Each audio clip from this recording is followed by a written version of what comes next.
Hi everyone, this is Sam Black with Drafting Archetypes, and this week I'm going to be discussing White-Red in Lost Caverns of Ixalan. As always, notes are available at patreon.com/draftingarchetypes and linked to in my Discord in the podcast section. So, big picture on White-Red.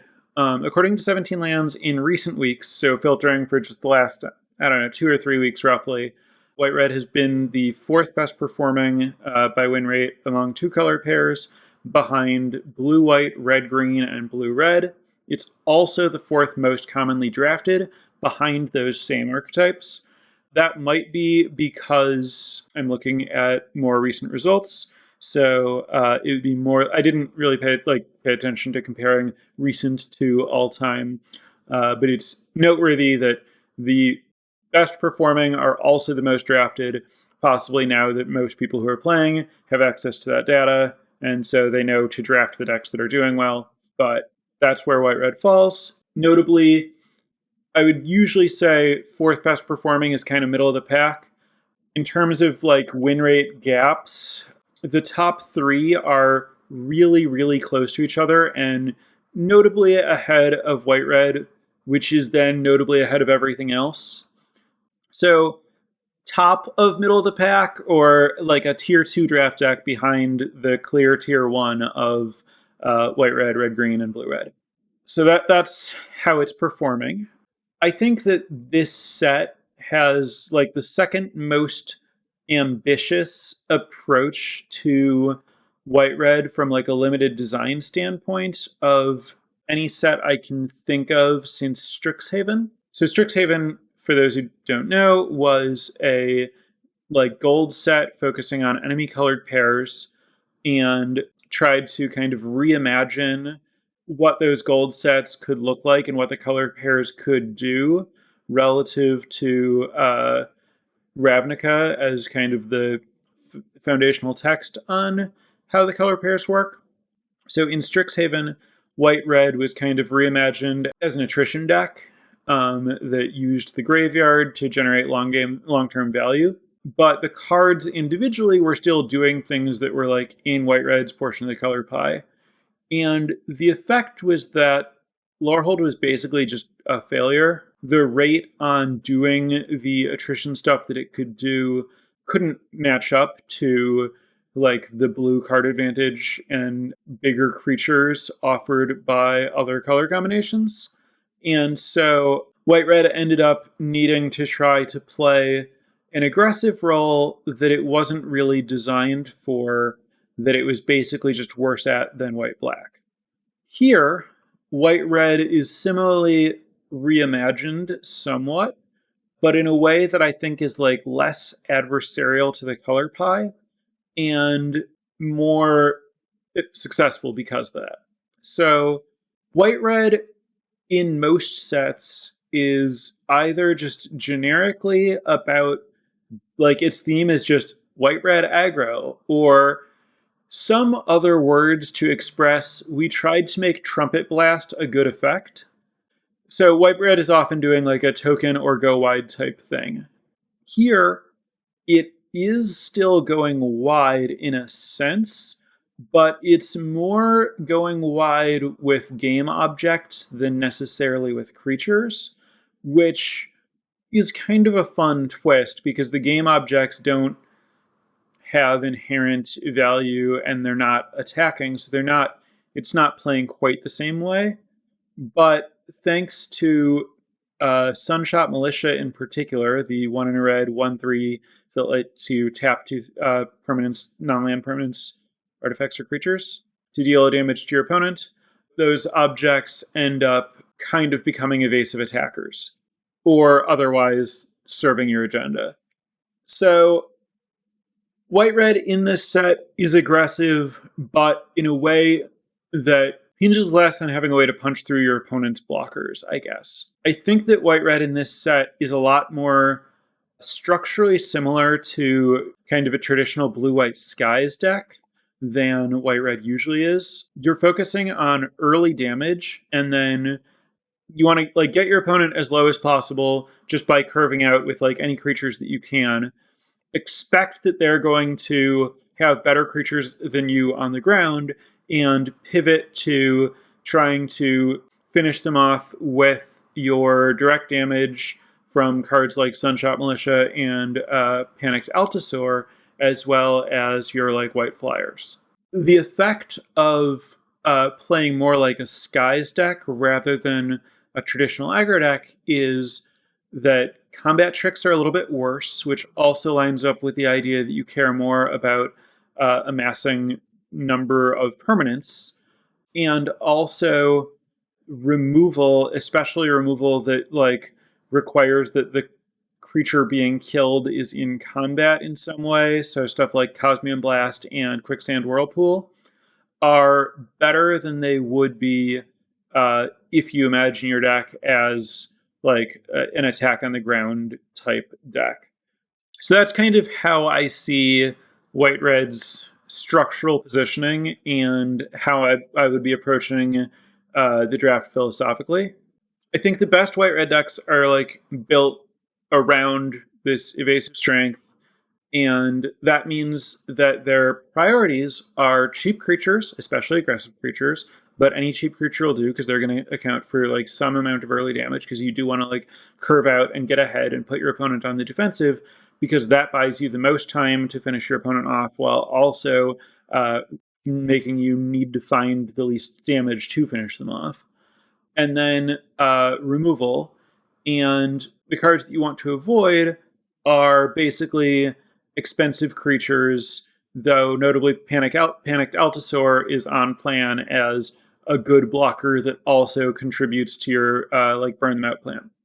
So an example of how this manifests, I've talked in other episodes about how white decks broadly can incorporate a package of cards that are kind of built around supporting Adaptive Gem Guard, with Adaptive Gem Guard, the 1 and 3 colorless 3/3 artifact creature you can tap 2 artifacts or creatures to put a counter on it, playing well with Ultic Landmark, the 1 mana artifact that scries 2 when it enters, and then you can craft it into a flying creature that can jump your Gem Guard or any other attacker.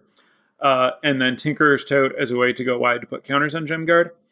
White Red is interested in the supporting cast, but not interested in the Gem Guard itself. White Red has other things to do with those go wide elements, and Gem Guard just doesn't really contribute appropriately to your overall game plan. It's like too hard to get through, too much of an investment, too easily answered.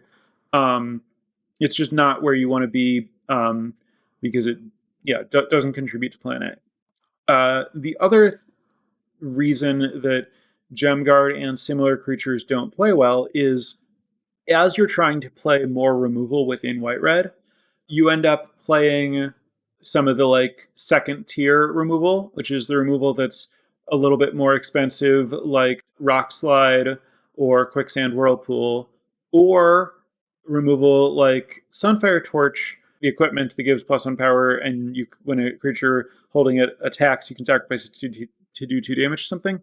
That requires that you have a creature for it to work as removal. And so for Torch to work, you need to be prioritizing cheap creatures. And if you're playing 3 and 4 mana removal spells, those you don't want to like also have 3 and 4 mana creatures in your deck. You want to have cheaper creatures, and then on like turn 3 or 4, when you use a removal spell to kill your opponent's creatures, your cheaper creatures are like getting in and pushing damage, and your hand's not too clunky. So the fact that your creatures like in the middle of the curve are just going to be worse on rate than the other color creatures, just because, I mean, red and white, both of them structurally, the thing that they're good at isn't 3 to 5 mana creatures. They generally excel at like 1 and 2 mana creatures. And then in this set, where like even blue is kind of getting in on big creatures because of the Descend stuff, your creatures, the creatures in white and red, just end up getting outclassed by creatures in other decks. And so it's just best not to like play that game. Avoid the expensive creatures, focus on the cheap creatures and removal. And that's just generally what you want to be doing. So within this philosophy, there's room for significant variation because, like, you want different disparate elements, right? You want reach, you want cheap creatures, and you want removal. And you can have varying amounts of each. And you also want, like, wide objects. And you can have varying amounts of each of those things. So, like, if you open a powerful rare, of which there are a lot that, like, work particularly well in this color combination, stuff like Quintorius Khand and Thousand Moon Smithy. If you open any of those, then you are better positioned to play a slightly more controlling role, and you want to prioritize removal a little bit more highly.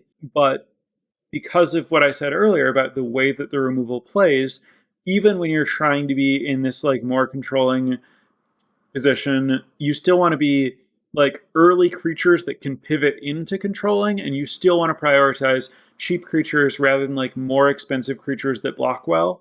And so, like, you kind of want the same cards just in different ratios. So if you have a bomb, you're, like, better at pivoting into control with, like, a little bit more removal. Maybe you value your, like, Cosmium Blasts a little bit more highly.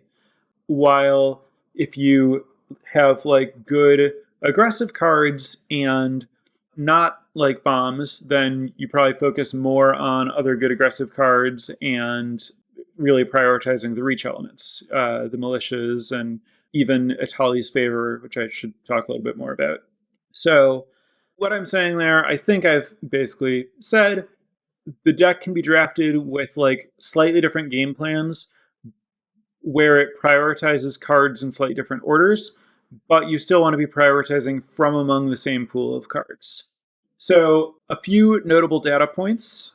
Itals Favor is the best performing red common in this archetype. That's the 2 in a red enchant creature that gives +1/+1 and trample and discover 3 on ETB. This is a card that has overperformed in like for the entire life of the format across varying archetypes. I still suspect that it's not what most people would expect to be the top performing red-white common. It's not baffling to me that it is. I think that, it plays very well on, like, a Miner's Guidewing, which is the best performing common overall in the archetype, or like a Volatile Wanderglyph, the 2-mana 2/2 that rummages when it becomes tapped, by just giving you extra attacks, pushing extra damage, and then, you discover into something else. So it's just, like, extra stats while, like, it's extra hasty, persistent damage that's also developing your board with some other thing. So your, like, best aggressive draws are, like, some creature into Favor that hits decently on its discover. That's going to, like, push a lot more damage than, like, playing, like, Plundering Pirate that turn or something. Aside from that, well, another kind of weird one, looking at recent performance, the 5-mana Ultek Archaeologists have a small sample size of very strong results, like one of the top white commons. I don't really know what to take away from this. I don't think that it's, like, a crucial card for the deck, and it's, when a card is played in low frequency, it doesn't mean, hey, this archetype wants this card. It means some versions of this deck want this card, and if people are only putting it in versions of the deck that, like, have premium artifacts that it can, like, find or rebuy or something, then that would account for it, like, performing particularly well. So I think the card is, like, fine, but not a priority, and not even something I would want in most red-white decks. It has stats that indicate to some extent that it should be significantly better than that, but again, because it's with such a low rate of play, I wouldn't assign all that much weight to that. The other cards that are performing well, I think, are basically what you would expect, given what I've said about what the priorities are. Miner's Guidewing, the 1/1 Flying Vigilance that lets something else explore when it dies, the top performing, followed by Ultek Cloudguard, the 4-mana 3/2 flyer that makes a 1/1, which both gives you an evasive attacker and goes wide, followed by Petrify, the pacifism type removal spell, again showing the importance of removal in the format. Itals Favor, Sunshot Militia, Abrade, Goblin Tomb Raider, Panicked Altasaur, Volatile Wanderglyph, Quicksand Whirlpool, Tinker's Tote, Idol the Deep King, Plundering Pirate. I'm going to hope that at this point, if you're still interested in the format, you know what enough of those are. It would be too clunky to read all of them. So, yeah, those are broadly the commons that you're looking for. All of them, I think, are structurally in line with the strategy that I'm suggesting. For me personally, from like looking at the stats, looking at the recent trophy decks, and just kind of thinking about what's going on here, what I've learned from this process is that I think previously I'd been kind of overrating Plundering Pirate in the archetype and underrating Quicksand Whirlpool. I think Plundering Pirate is like, it gives you 2 objects and it looks like an aggressive creature, but the size and the time that it comes down, I think it doesn't actually end up pushing very much damage. And because you want a pretty low curve and you're kind of playing Plundering Pirate because you like the extra object, you're not really excited about the mana offered by the treasure. And it's just not that exciting of a 2 objects for 3 mana. Because like the most of what it's really offering you is like off plan or not optimally efficient for being on plan. Where Quicksand Whirlpool I usually think of as a removal spell that's good in controlling decks and therefore not something that an aggressive red-white deck would want. Understanding that I should be recontextualizing red-white as a Skies deck where removal spells that like exile attacking creatures are significantly better, that made it click for me that Quicksand Whirlpool like made sense as a desirable card in this archetype, especially given how much bigger the opposing creatures are than you, and so how it can be really nice to have that hard removal to answer like the big creatures that can race your flyers on the ground. So people often ask me like, hey, what have you learned recently or something? And those were the main updates and takeaways for me. I wanted to touch briefly on the white-red gold card. Caprocti Sunborn is kind of the good version of Adaptive Gem Guard. Like it's just a much stronger card. It comes in larger and doesn't take as long to get going, and pays you off a lot better for having stuff to like tap. Where Gem Guard is bad, Sunborn is just good enough on rate to be a good card. But notably, it's not the best white-red uncommon, which is Runelurker Bat, the 1/1 flying lifelink that scries if you descended. That's the best by quite a bit in the archetype. It's actually only the 6th performing uncommon in white-red, which makes sense to me because, again, it's kind of off plan, right? It's like a mid-range creature in an archetype that really wants to prioritize its early game and removal and reach, and this like doesn't have evasion or anything. It's just good enough on rate that you're happy to play it anyway, and it can certainly steal games and stuff. But yeah, strong card that's like weirdly a little bit off plan. All right, I think with that I've touched on everything that I planned to cover. So I'm going to turn it over to chat for questions. While I'm letting people think about those and type them for me, I do want to, as always, take a moment to both plug my Patreon and thank the newest patrons. So thank you very much to Kai and Bastion for joining patreon.com/draftingarchetypes and supporting the podcast. And if anyone else is interested in doing the same, check out that website and see what we have to offer, and thanks for the consideration. All right, so questions. Can I comment on the 1-drop landmark? Ultec landmark, Ultec clan, something maybe landmark? Yeah, it's medium. I have talked about liking it as a way to give Gem Guard flying. This archetype is interested in evasive threats. it can become one.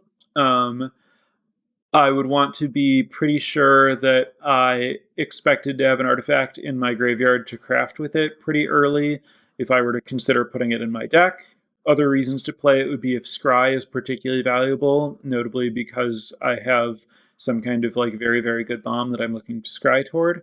Also, if I'm just like short on flyers and end up with like high power creatures that I would like to send into the air, then I'd be a little bit more interested in it. But I certainly don't think that it's a like premium threat in a white red deck overall. It's just a little bit slow to get going because of the desire to have something in the graveyard to craft with it that you're not necessarily good at making happen early unless you have like multiple Wanderglyphs or something. Which generically good cards lose the most value in this archetype? Sawblades, question mark. So not Sawblades. For the same reason that I like Quicksand Whirlpool, I think Sawblades is very good in this deck. I do expect that my opponent will start attacking me at some point in the course of the game, and that I'll want to be able to kill their attackers. And then the extra 5/5 vehicle becomes like a pretty good threat. Like it's just a great card that continues to like be a 2-for-1 here. So I mean, to some extent, like the cards that I touched on, like Plundering Pirate and Adaptive Gem Guard, like any of the kind of like mid-sized playables, like even for example the 4/3 Raptor, that's like a good aggressive card, I think is nowhere near as good as it looks like it should be in an aggressive deck in white red. So I think, you know, a lot of it's like going to be pretty obvious, like, oh, I don't want this kind of, you know, like defensively statted or expensive creature in my aggressive deck. But I think like the extent to which you want to not get into this is good rate for like its stats, but doesn't have evasion and costs like 3 or more mana. Those are the things that I think you generally want to deprioritize, which doesn't mean like strictly avoid, but deprioritize in white red. I said that LCI was the next most ambitious design of white red since Strixhaven. What's the first? No, I meant the most after Strixhaven, where Strixhaven was the most. Double checking, the Envoy that makes 1/1 tokens is not the best home in white red, correct? Well, so that's a tricky question because it's not really good in other places either. And as a result, it might actually be best in white red because you do want a very low curve and you do use wide objects relatively well. And 3/3 for 3 is like decent numbers when you're trying to attack. So I could kind of see playing one in a red-white deck, like more likely than I would want it in like green-white or blue-white. Green-white because you're really not interested in like having a mana sink because you're very focused on like getting your opponent dead. Blue-white because I expect to have better stuff to do with the mana going long. The best home for the 3/3 that makes 1/1 tokens is probably black-white, though the card's just like not very good in general.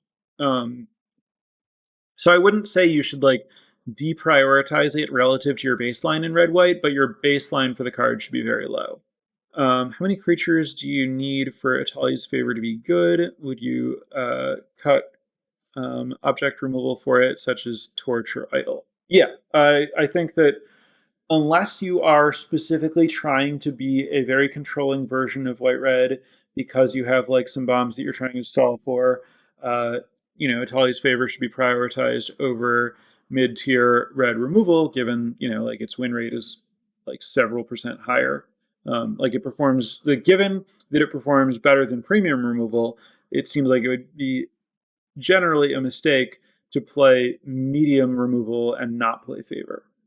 As to how many creatures you need, I'm more concerned with how many 1, 2, and 3 mana creatures I have, especially 1 and 2 mana creatures. Like a 4 or 5 mana creature contributes almost nothing to how happy I am putting Itals Favor in my deck. Because like I'm not really looking to cast it on turn 6. I'm looking to cast it on turn 3 or maybe on turn 4 if I had another good play on turn 3. So the thing is, like, because of what I'm trying to do with white-red, I'm going to be pretty unhappy with where my deck is if I don't have enough 1 and 2 drops to want to play Favor regardless. Like, I want a lot of 1 and 2 drops in my white-red deck, just, like, for strategic positioning, and then, like, the Favor is a free roll after that. So, like, the question of how many do you need for Favor to be good is kind of tied into how many do you just, like, want in your deck or need for your deck to be good, which is why Favor is so good in white-red, is you don't have to, like, go out of your way to enable it at all. That number, I mean, ideally, I would want, like, 2+ 1 drops and absolute minimum 4 2 drops, but, like, I think I want to have, like, I don't know, as many 1/1 flyers as I can get for 1, and then I would also be fine with some Tomb Raiders. And then, like, if I have 2 or fewer 1 drops, then I want, like, I don't know, 6 to 8 2 drops or something. Would I ever be open to expanding a draft that starts white-red into Jeskai, or the cards I'm picking usually too aggressive to pivot in that way? No, I'm always open to pivoting if the payoff is high enough, or if I'm getting cut, or, like, when it's right, or when it looks like it might be right. And given that, like, white-red is looking to value removal pretty highly, and removal pivots pretty smoothly from, like, this into, like, a slower deck, that pivot's, like, not very hard. And so also, like, Plundering Pirate, while not as good as I thought, is still a strong card that still plays really, really well if you're trying to, for example, splash Master's Guide Mural, which is a good card to splash. So especially, I mean, it does somewhat depend on which portion of the cards that red-white wants I have seen, but I definitely don't think that, like, just because you have, like, I don't know, 2 or 3, like, 1 and 2 drops, that you suddenly, like, can't pivot into, like, adding another color or whatever. Looks like that will cover it. Nice and short for a pretty simple archetype. I want to comment, moving forward, I've had some questions about whether I will be covering Ravnica Remastered on Drafting Archetypes. My understanding is that the set will not be available on Arena, which means that I am not likely to stream the set very much. With sets like this in the past, I've sometimes done a single episode covering the set. I'm not exactly sure about when the set's released. It might be this weekend or next weekend or something. It's something that I'm going to give some thought and see if I have a convenient opportunity to play. I will likely try to do 1, maybe even 2 episodes about Ravnica Remastered. I'm certainly not going to give it full coverage, but there's a decent chance that I'll talk about it a little bit. So for those who have been interested in that, or wondering about the direction of the podcast in the coming weeks, especially given that I've kind of gotten through a lot of Lost Caverns of Ixalan relative to the number of weeks remaining before Karlov Manor's out. That's something that I plan to include, and I suppose, given the amount of time that I'm not really sure how to fill, I might end up doing more than I think of Ravnica Remastered. It would be nice to find something better. I'm not exactly sure about exactly what I'm going to be doing each week until Karlov Manor comes out, though. So that's a bit of housekeeping. Thanks for listening, everyone, and I will be back next week with either Ravnica Remastered or Lost Caverns. I'm not 100% certain yet. All right, bye for now. Have a good week. Prepare for light speed.